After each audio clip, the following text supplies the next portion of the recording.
so your next question, like, what kind of treatments do you go through, like, at the hospital? Okay, so basically thalassemia, you probably know. So there's like two things that are big in thalassemia. One is that you're deficient in the hemoglobin in your body, and you need constant blood transfusions. So every 3 weeks I go to the hospital, I get blood transfusions. They basically give me three bags of blood every time, and then so basically I'm at the hospital there for maybe like, I don't know, 4 or 5 hours a day, and then every night I take a medicine.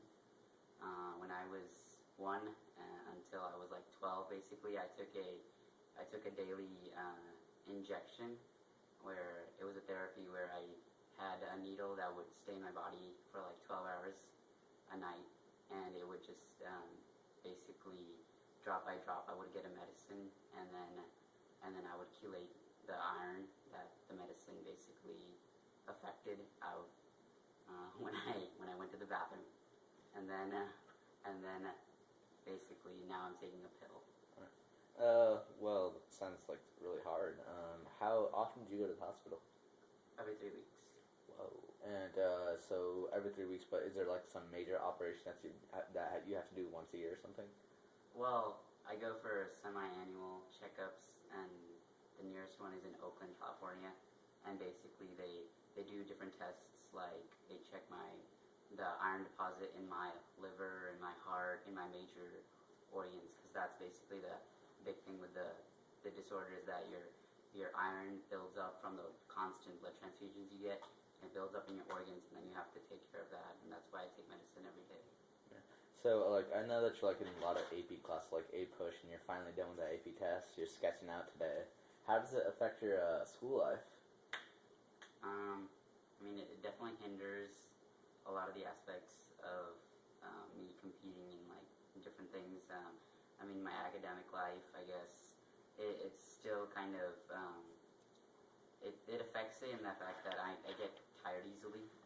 I'm not able to, keep up with my performance for a very long time, and that's why, like, these tests, they're kind of hard for me, because you're sitting there trying to take tests for so many hours, and so, my oxygen levels and everything, all that stuff drops. So it's a little frustrating, but I get through it.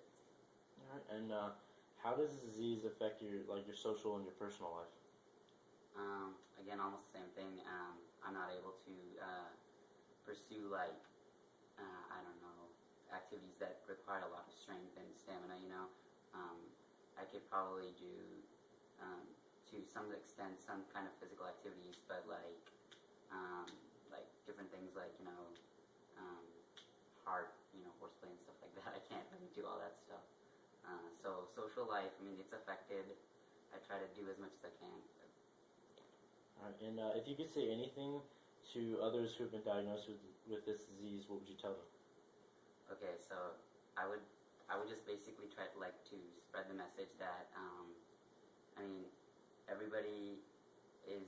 think everybody is born with some sort of difficulty in their life, and basically my motive is that, like, you should always think about the positive, no matter what kind of negative things you have to go through.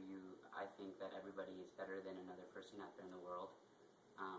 You should never, like, basically always condemn yourself of, like, bad things you're going through, and always basically think negative. I mean, I'm really fortunate to be in America, getting all this all this treatment, and living in a perfect home with air conditioning and everything. Well, there's people out there in, like, bad countries that can't even afford basically daily medicine and stuff. And so I say, look to the positive, even though there's a lot of negatives. Mm-hmm. And finally, we wanted to ask, what do you foresee in the future with this disease, possibly in the next 50 years? How do you think that this disease... Yeah, so the research on this disease, it's come a long way. It's actually been very successful. They've been doing a lot of research. I think in my lifetime, I'm pretty sure, I think they might find a cure for this. I mean, up till now, the only permanent cure is a bone marrow transplant, which is very, very risky. I mean, it's successful, but to a very minimal rate.